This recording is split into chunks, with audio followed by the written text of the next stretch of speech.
Hello, this is Julian with Coffee Reviews, and today we'll be reviewing the Arbegona Natural Processed Ethiopia from the Chemist. And there's the bag right there. And the Chemist, based out of Chaudfontaine, Belgium.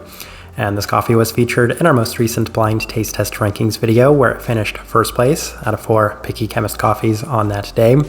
This is also the fourth and final part of our Chemist series, which did feature the 4 coffees from that blind taste test video. And if you watched that video, then you saw that this coffee had an interesting journey, as originally I placed it in last place. But the more and more I tried this coffee, the more I enjoyed it, enough to the point where it went from last place to first place during the duration of that video. So it'll definitely be interesting to see how this one turned out, as this right here is day 51.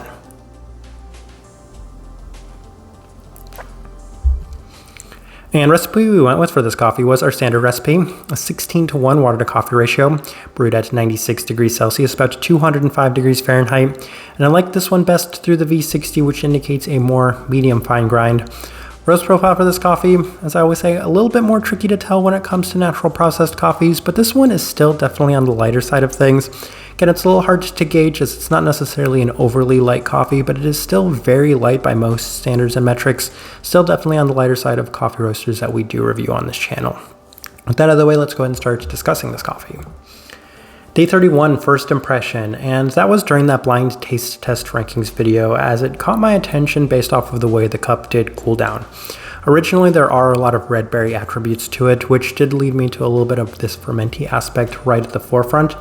However, the follow-up was definitely worth the trade-off, as it became a very vibrant, fruit, sweet forward cup of coffee, almost to the extent of something I would describe as tropical jello. And then there was an even strong peachy quality to the cup as well. So as a result, it was a very fun first impression, I should say. Was really kind of taken aback and surprised by how this coffee turned out. Day 33, ran through the Chemist, and the coffee isn't particularly fermenty, but rather a cleaner red berry. That's something I noticed from the second time I tried it. So I think immediately the first time I tried it, having that kind of red berry aspect to the cup, my mind at this point has immediately gone to kind of fermentiness. But it is actually quite well defined within the cup itself, as it continued to have this near jello-like sweetness to the cup, a slight spice quality to it as well, with a moderately tropical finish. So pretty interesting. It's been a little bit more complex, especially relative to some of the other coffees that we have reviewed from the Chemist up to this point. Day 36, ran it through the April dripper, and this was probably my least favorite cup, at least up to this point, as there was a little bit more of that fermenty aspect to it. So that was always my concern with this coffee. It left a very positive first impression, but it's still a natural processed coffee, so I did have huge concerns about the fermenty aspect within the cup itself. Red berries were the most pronounced characteristic on this day, but there was still a bunch of the punchy tropical aspects with a vibrant stone fruit yet again. So I think maybe the trade-off with a little less clarity wasn't necessarily worth it for me, as it wasn't offering an equal amount of vibrancy for that trade-off. Day 38, up to temperatures, ran it through the V60, and I will credit the coffee for continuing to stay pretty even with some pretty significant adjustments on this coffee as well. I became very concerned that those adjustments would very much yield a lot of fermenty heavier attributes within this one, but it actually didn't turn out that way. The reason I kind of stuck towards the lower temperatures was because the adjustments gave it maybe a slight bit more of it, but for the most part it was still pretty even relative to what you might expect for a natural processed coffee. So it did have a slight bit of fermentiness, but for the most part it wasn't too bad, and it just kind of left the cup in a little bit of a different direction, maybe not the same sort of cleaner vibrancy I'd experienced from the earlier days. So still a very solid day, but I think I just had a little bit more of a preference towards the slightly cooler temps on this one. Day 41, same adjustments to the Chemist, and this is actually what pushed it over the edge. And I've said up to this point that I haven't really liked the Chemist's coffees through the Chemist for any of the 4 coffees that we've reviewed up to this point, and this one was no exception, as this really did seem to accentuate a lot of those fermenty characteristics. And that can happen with the Chemist sometimes. So very red fruit dominant, complementary citric stone fruit brightness, most distinctly a little bit more of that citric attribute. So this was my least favorite day of this coffee, and it was kind of the selling point on me. I was undecided which way I wanted to go with this one, higher temps, more moderate temps, but I think based off of just how much I liked it more through the Chemist with the lower temperatures, I said this is probably the way to go for me on this one. Day 44, back to the standard recipe, and it continues to remain at its best. So this is why I settled on it. Really worked well the first time, continued to work well. So sometimes your adjustments really just kind of verify your original impressions of a coffee, as it did offer a cleaner fruit punch aspect, yet again in more of that red fruit sense, and that's just kind of the best way I can describe it. Maybe like a red tropical jello. There's a lot of peachy aspects to it as well, so just an abundance of fruit characteristics. Vanilla also felt well pronounced in this coffee, as there was some sweet citric attributes, but most distinctly that punchy red berry yet again. It's a very nice cup of coffee. It's another day that I really enjoyed for this one. Day 46, back to the starter recipe, and I was starting to notice a slight bit of the grainy quality, and that's what really decided on whether I was going to put this at a 3 or a 4 for the clarity, because it does offer pretty nice cleanliness, clarity for the cup in general. But I think that ever so slight grainy quality was maybe the factor that pushed it down to a 3. Still a higher side of the level 3, but at least a 3, because it's not quite as clean as a lot of the other washed coffees that we have reviewed from them, or just in general on this channel. Still pretty clean, especially relative for a natural processed coffee. But the most defining aspect continues to remain a lot of the bright tropical fruit aspects to it. There's still an abundance of the sugary peachiness to it, a citric punch aspect, and a sweeter orange and lemon. Tons of fruits all around. You can pick out so many fruits from this coffee, and that's the nice trade-off of natural processed coffees if they're done well, is that you get an abundance and a wide array of fruit components to it, all in a sweeter and more vibrant manner. Day 49, I actually ran out of space to write notes, so I just kind of said that there was a slight bit more fermentiness. And here on day 51, there's a slight bit of it as well, but not to the extent that you typically experience from natural processed coffees. But still tons of fruits in the sugary and tropical sense. So another really nice day. Here on day 51, it's still another pretty nice day. All right, let's go ahead and put up the tasting wheel so you can see what we're getting. We have a lot of level 4s, so let's go through those real quick, and we'll start with the finish, level 4. Yes, anytime a natural or an anaerobic natural processed coffee finishes at a level 4 for sweetness, that's actually a good thing, because it means that the coffee wasn't overbearing, too dominant, too heavy in that sense. So I'm quite happy with it being at that level 4. It was maybe on the slightly higher side of the level 4, so that's the first place I'll start with this one. Sweetness, level 4. Yes, I think even with all of the vibrancy that's present within this one, at the very least it would be on the higher side of the level 4 mark. It's interesting given the dynamic of the other coffees we have reviewed from them, with the exception of that anaerobic natural, that they weren't necessarily the sweetest, most vibrant coffees I'd experienced. They all came out a little bit more tame than I was expecting, but this one right here, it's in line with the anaerobic honey processed Costa Rican coffee that we reviewed, where it did offer a very vibrant profile to it. So you're seeing a very distinct difference between the washed coffees and the non-washed coffees within this coffee roaster. Like pretty drastic, actually.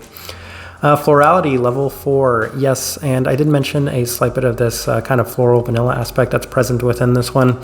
Maybe a little bit higher than it should be. Maybe it should be the lower side of level 4, higher side of the level 3, but I think the reason I wanted to put it up there was because it was quite pronounced. I mean, this cup doesn't do things in a subtle sense. What you're experiencing from a lot of the flavor profiles in this one is pretty well pronounced. So that's why I think the florality justified that level 4, as well as the berry fruit. The red berry is right at the forefront. First thing I noticed with this coffee, and a very consistent theme throughout the entirety of this coffee. Yes, definitely justifies that level 4. Definitely thinking a little bit more in terms of that raspberry sense. Citrus fruit, level 4. I will go a little bit more in terms of the pineapple sense. As I mentioned that, there's also a sweeter lemon too, so there's a fair bit of the citric attributes in it. I mean, honestly, at this point, you can throw a dart at a board, fruit board, and you can probably pick out a fruit flavor that's present within this one, as there's just so many tropical fruits within it. Stone fruit, level 4. Yes, that's the second thing I noticed most distinctly was a peachy aspect to it. It's a much more sugary peachy, so maybe a slight bit more artificial, but even then it felt very much like a peach as opposed to maybe something like an apricot. So I'm actually quite happy with it being there at that mark too. Then we have a couple of level 3s. We'll start with the body, level 3. That's not too surprising. I think that I was kind of always expecting it to have a little bit more body to it in general. Brewed with the V60, that's pretty much in line with the expectations. We'll jump over to the acidity, which is an interesting one, and just like I'd mentioned with the other coffees that we reviewed from the Picky Chemist, it didn't have the sort of brightness that I was expecting. And once again, I can't figure out whether or not that's just kind of the way that coffees come out, given that they're so kind of even, or if that's a byproduct of the fact that we did receive a little later, or I can't really explain why none of these coffees have really been quite as bright as I was expecting, but it was consistent among all 4 of those coffees. And then the last thing I think is really worth discussing is the cleanliness level 3. And I briefly mentioned it, but this coffee was pretty clean for a natural processed coffee, and I think had I not experienced that grainy quality, I could have justified the lower side of the level 4, but that really was the settling point for me on putting it at the level 3 mark. It did offer some really nice clarity because the fruit profiles within this one are very well defined. It doesn't take somebody with a lot of practice or experience to tell what you're picking out from this coffee, so that's massive credit to them. But even at the end of the day, it is a natural processed coffee, and it's very hard and rare for a natural processed coffee these days anyway to reach that level 4 in the cleanliness. So I think that's actually the best way to leave this tasting wheel. I think this is a pretty good representation of what I was getting from this coffee. All right, so my overall thoughts and impressions of this coffee. This one was definitely my favorite, and it was my favorite by a fair bit of a distance relative to the other coffees that we did review in this series from the Picky Chemist, and it's because it did offer the most vibrancy while still not necessarily sacrificing as much clarity as I might have expected. And I think the biggest takeaway I had from reviewing these 4 coffees was I can understand how this style of coffee that they go with, so kind of the way that their coffees might be a little bit more tame, it could work really well for natural processed coffees. And I think that's why I enjoyed this one in general, because while those washed coffees felt a little bit too tame for me, this one maybe being a little bit on the more tame side relative for a natural processed Ethiopian coffee played off really well because it meant a little bit more clarity while still not necessarily sacrificing on the vibrancy.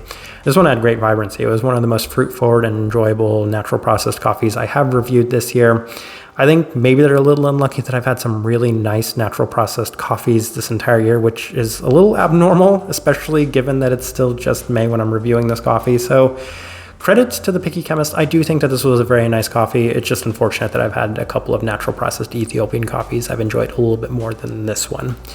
Type of person I would recommend this coffee to. There are a lot of people though. This is still on the cleaner side of natural processed Ethiopian coffees. So that's the first place I want to direct somebody towards because I know there's a huge market for that. I still love cleaner natural processed Ethiopian coffees, and that's why I really enjoyed this one. But in addition to that, fruit bomb. You're getting a lot of fruit components within this one, a lot of peachy aspects. You're getting a lot of cleaner berries. I want to emphasize the cleaner berries and a fair bit of the citric attributes as well. And you can pick out so many fruit flavors within this one. And it does also kind of offer that interesting like jello sugariness that's also present within this one. So it does have some really fun attributes. This one had the most depth and complexity for me of the 4 coffees I had as well. So credit to the Picky Chemist on this one. I thought that this was a very nice natural processed coffee, and I think it's kind of the best way I can leave this review. If you've by chance had an opportunity to try this coffee, I'd love to know your thoughts and impressions of it as well. If you're enjoying the content, give this video a like, subscribe if you're not already subscribed. And this right here has been a review of the Arbegona Natural Processed Ethiopia from the Picky Chemist. Thank you for watching.